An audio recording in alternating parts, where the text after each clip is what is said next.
Well, this is the fifth show that I've done with George now. They've all been very different.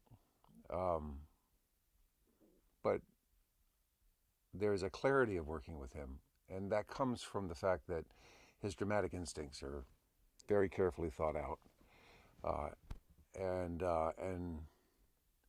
he puts himself through the real hard task of really thinking through a film dramatically and visually, which a lot of directors are not really particularly strong at.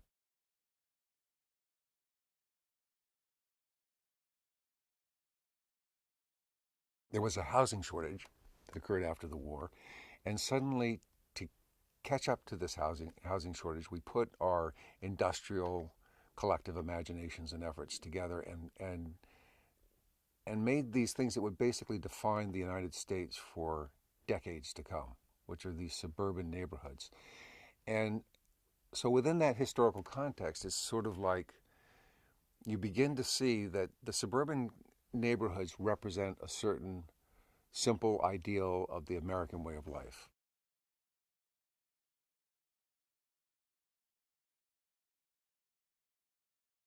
We are in classic 50s neighborhoods, and we're in classic 50s neighborhoods that sort of look like they could be anywhere in the country.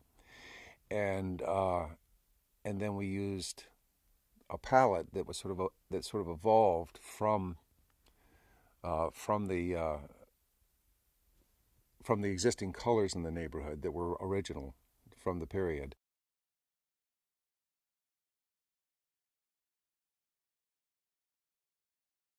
You show this suburb and you want one street that has sort of single story homes, which is where the Myers move in. Another street that is, the upscale street that abuts it with two-story homes, which is where the lodges live.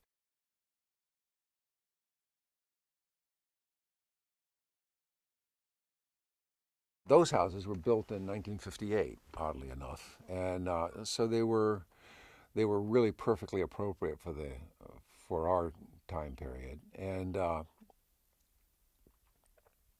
and it was a neighborhood that took a lot of pride in the original design of those houses. There had been very little upgrading.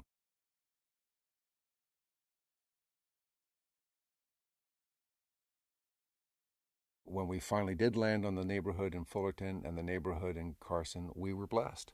These people were fantastic. They welcomed us with open arms, and they were really cooperative all through pre-production and construction and painting and into shooting, and they couldn't have been better. They were just really fantastic.